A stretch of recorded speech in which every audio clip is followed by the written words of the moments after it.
If you have ever wondered whether consulting could be your next big move, or if you've been looking for a roadmap to pivot your career without starting from zero, Amy is here with practical strategies, real life insight, and the encouragement that you need to take that leap. So let's dive into it. Welcome to the show, Amy. Thanks for having me today, Bola. I really look forward to speaking to your audience today. Awesome. We are excited. We are happy to have you join us today, Amy. So, I'm going to start by asking you, why did you leave your corporate life and transition into consulting? Why did you make that move? So, I actually didn't set out to do it on purpose, and I find that a lot of people make career transitions because of external factors. Not that many of us sit in a job that we love and we're well paid and we think, "Oh, hey, this is great, but let's do something different." If you do, I applaud you because that shows a great deal of courage and just interest in doing unknown things and new things. But for me, I was at a startup and it was fantastic. We grew like crazy. We shot up like a rocket. And Bola, when that bubble burst, we crashed and burned really, really fast. So it actually only lasted 18 months. I feel like I got 5 years of experience. But it was great fun. It was a roller coaster, and boy, we crashed when it was crash time. So I wasn't intending to be an independent consultant. I was going about, at that point, I was at the executive level. I was vice president of operations and engineering at that company. So I was going about finding my next executive role. I was at a point in my career where the team that I was going to work with was perhaps as important as the company or product. You get to a point where you really want to work with great people who share your sense of ethics and integrity. So I was really taking my time. Consulting project fell into my lap. 20 hours a week for 3 months. And I thought, this is perfect. It covers the bills. It gives me a little bit more time to look carefully because when that startup crashed and burned, I actually laid myself off and there was no money for severance packages, right? Sadly, nobody got any, money like some of us do when we get laid off from bigger companies. But I thought this is great. It will give me a little time. It covers the bills. Well, I got 6 weeks into that and I thought, cancel the job search. This is the life. I'm now a consultant. And Wow. I've never looked back. Oh, However, I have made every mistake that you could possibly make along the way. Some of them more than once. okay. No, that's interesting. And I like the way you open to sharing your journey. How does it from corporate work in terms of maybe lifestyle or mindset? What can you tell us? So everybody has a little different view or flavor of consulting. So let me start there by saying what I mean by consulting. I want you to be a superhero with a superpower making super pay. Uh, So I'm not talking fractional. Fractional to me, it works for some people, that's fine. That's more like a part-time job. I'm talking superhero, superpower, super pay. So, but I'm also talking about taking all the skills and experience that you have from your corporate or professional career, because some people are professionals, but not necessarily thinking corporate. So it can be either of those things. But people who have a substantial amount of experience and or education or some combination of those things, taking those same skills and abilities and selling them on your own. So you get to go into a corporation and be the expert. So some of the things that people think about with consulting is they think, well, it's sort of a cop out, or surely to have all that freedom and flexibility, you must make less money than you made in your corporate career. So I'm here to tell all of you right now that you don't have to sacrifice your career trajectory. It's still an upward path or pay.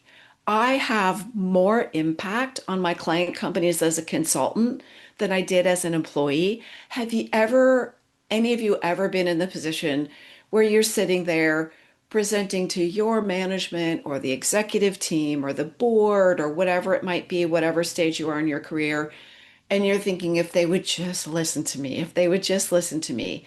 When you're a superhero, superpower, super pay, you go in there and they listen to you. I remember telling my dad in the early days, my dad was he's gone now, but he was my best business mentor. And I said, Dad, I have to be really careful about what I tell them because now they do it. So it's very satisfying to have that impact. And I make more money than I did as a corporate executive, not less. Now, I was not a corporate executive at Meta. Okay. I was not making, I don't know, one of those $20 million a year or something like that, but I was handsomely paid, Yeah, right? good. And so those are the things that I like to talk about. Then in terms of lifestyle, I get to make the choices. I choose the what, when, where. Now, I still have to have services. I still have to offer something that somebody wants to pay for. I still have to get results. Still have to satisfy my clients, but I can choose who I work with. I can choose what the projects are. I can choose when I work. When I first started, I have always done all of my work remotely. That's very common now, but when I got started 15 years ago, it wasn't common. Um, So the freedom and flexibility, whatever it means to you. I have two kids, they're 12 and 22. So my daughter has actually started her professional career now, but I still have a little guy. And he happens to be dyslexic. And that means he goes to a school that's 30 minutes away. So I spend 2 hours a day driving. But I have the flexibility to do that because I can have my work around what works for me, what works for my family. Not everybody has a family, but let's say you've always wanted to train for a marathon or take a fishing trip with your sons or play golf 3 times a week. So, billable at the beach is an aspirational idea, whatever that beach is to you. The idea is that you get to decide. this is awesome, Amy. I like what you said, superhero, superpower, and super play. I want that for my Yeah. to go into consulting. Are there some I'll call it qualification or requirements that people need to have before they can start this consulting journey? Yes, you need four things: So, brain power, mhm. business experience, a computer, and a phone. Oh, okay. Those are What those are are what are the odds that everyone listening to us today has those things? everyone should have that. Pretty, even my daughter by this time, she didn't have Have business experience, although she used to go with me to all of my speaking events and presentations, and she would pass out handouts and introduce herself. It was pretty fun. But what I really want to say is, what are the qualifications? Those. So I hazard a guess that everyone listening today, although I do in San Diego, we have a lot of colleges and universities. I think because it's such a nice place to live that the kids like to come here. So I really enjoy speaking at universities. Fresh out of university is not a time to be an independent consultant. You might go to work for McKinsey or Booz Allen or somebody like that, but you don't have enough experience yet to be a superhero, superpower, super pay. yeah. So when I first got started, I had done a lot of startup, like big startup companies. Well, they were small when they started, but like venture funded, you know, C corporation type things. I didn't really know what it meant to start my own consulting business. I didn't know, was there this big mountain of stuff that you had to do, or was it just a little hill? And I'm here to tell you right now, it's just a little hill. And my whole focus with my people is land a project, get a check in the bank. You don't need a website, a business name, a logo. You don't need all of that stuff to get started. Do you need it at some point? Absolutely. First, let's generate some revenue. it's not a business unless you have money coming in. So That's I right. want everyone to really focus. Like, I don't know about you, Bola, but I work because I have bills to pay. Same here.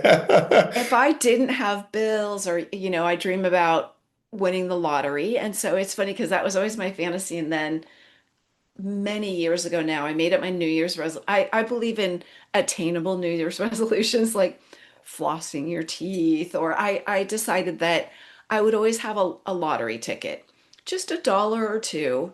But I couldn't, how could I say if I won the lottery, well, at least I play. So I have a little chance. But if I won the lottery, I would be busy, but I would be doing something different. I would love to be a professional philanthropist and just figure out really great things to do with my money. Right now, I still have bills to pay. Okay. No, I appreciate you for saying what you just said. And specifically, you say you don't need to maybe have a website to start. You said we can get it started and get it going. Then, of course, later you can or make it more formal. So, how do we get it started? To someone out there listening to us right now, what is Yeah. So I've been speaking and helping people get started for years. And I didn't set out to have something like Billable at the Beach, but as I went through my days of consulting, I was out in the community a lot. I was interacting with friends and colleagues, and people would start to say, Amy, it seems like this is going great. You have a great lifestyle, you're making money, you love your projects, you love your clients. Like, how do I get in on this? I've been thinking about doing it. Can we get together for lunch or coffee or something? I'm a very operational, diligent, practical person. So I would think, well, okay, what do I love? What do I hate? What do I wish I would have known? What would I do differently? I've made all the mistakes. And so I started to accumulate a body of material. So as I've now started this program, Billable at the Beach, to help people get started, I realized that I had a very simple process for generating business. I call it 3 action steps to generate revenue now. And just a quick note for everybody out there, I have a free email course on my website. If anyone's interested, you can find it and jump in. It doesn't cost a penny, but it's very simple. So, step number one is to define your value proposition. That is a fancy business term of talking about the goods and services that you offer. It's your elevator pitch, it's your pitch, it's what do you want people to buy? How do you help them? What do you offer? As consultants, we offer services, not an actual product that you ship. Number two is make a list of people that you're going to tell. This is people that know you, everyone you've worked with in the past, colleagues, friends, family friends. I have actually made a lot of good business relationships going on school field trips over the years. It's your doctor, it's your dentist, it's your car mechanic. I was talking about this one time, and I do a lot of in-person speaking as well. And somebody raised their hand and said, and your car mechanic, which now I include on my list. And I said, well, I'm thinking, why do I want to tell my car mechanic? Like I'm looking for a, you know, business kind of stuff. He said, here's the thing, Amy. Um, I drive a Mercedes. My dad drove a Mercedes. All my siblings drive Mercedes. You know how those car things sometimes like go through I know for us, it's just in my family, it's just easy to just always buy a Honda. We have a great sales guy and we don't have to think about it. We just kind of figure out what flavor, like are we in the minivan phase, or our college daughter what needed a sedan. Now I have a little mini CRV.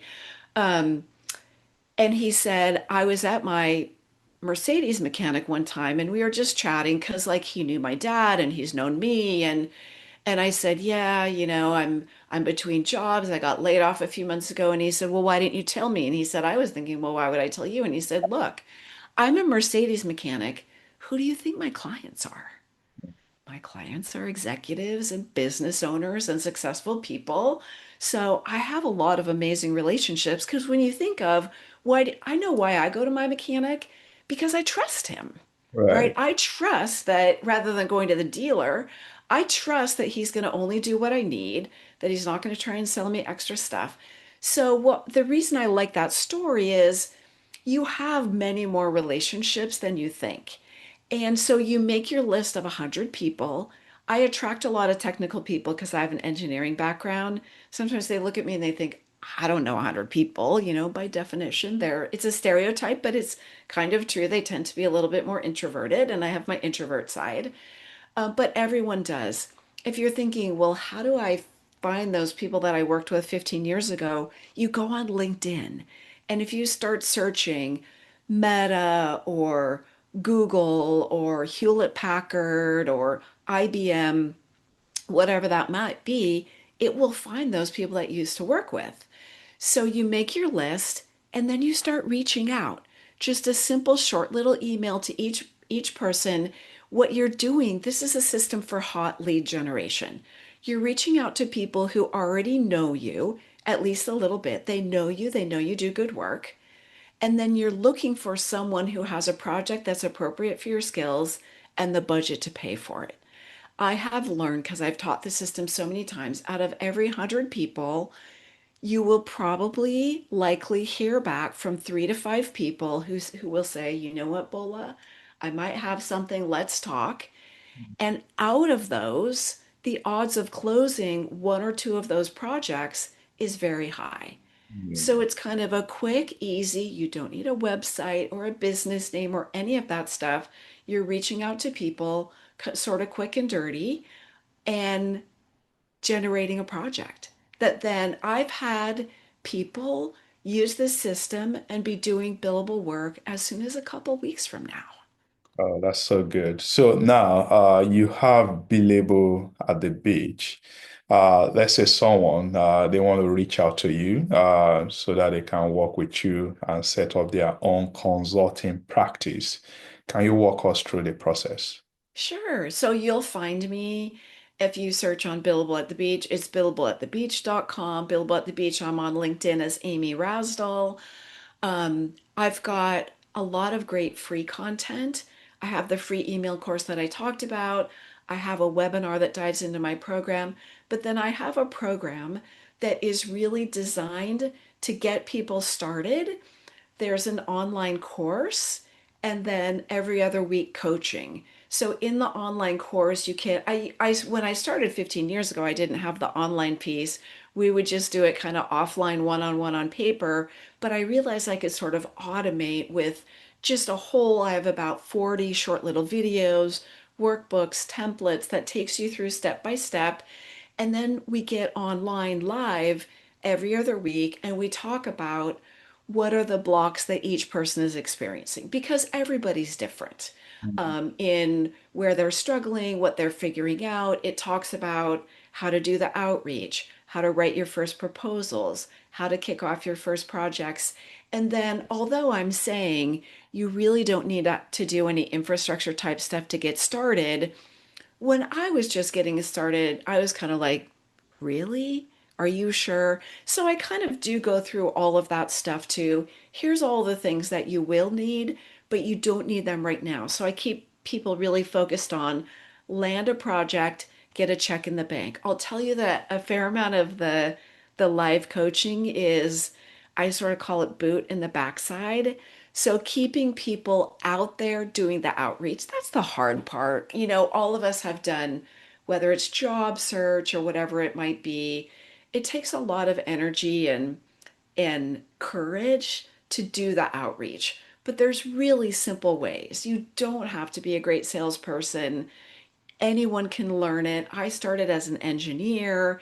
I figured out how to do it. And there's one of the things that one of my superpowers in Billable at the Beach is figuring out where each individual is feeling blocked about moving forward and kind of getting them unstuck. So, for example, I say make your list of 100. Now, you're a very outgoing person who likes to talk to people. That's why you have this podcast, because you really like talking to people. Somebody else, so if I say, Bola, make your list of 100, you might be thinking, oh, yeah, I can make a list of 500. Somebody else who's listening might think, 100? There's no way. So when I'm with that person, I say, you know what? Just let's start with one. Between now and when we talk again, reach out to one person. Then we do two. then we do five, and then you get on a roll. You know how the first time you do something, it's so hard, and then you kind of think, okay, okay, I got this, I can do it. And there's nothing special about me being a consultant, right? You have to have some experience, but there's nothing special about me. Pretty much anyone can do it. It doesn't matter the functional area. I just had somebody reach out yesterday and she said, "Well, I'm not a marketing person. I'm not a chief marketing officer. I don't think I can do consulting." And she just had never heard of anyone who is a consultant who did anything other than marketing. And I said, "Oh, I mean, every accountants, technical, speaking, scientist, it doesn't matter what your functional background is. All of it, companies need all of it. So Mm. it doesn't matter what you do."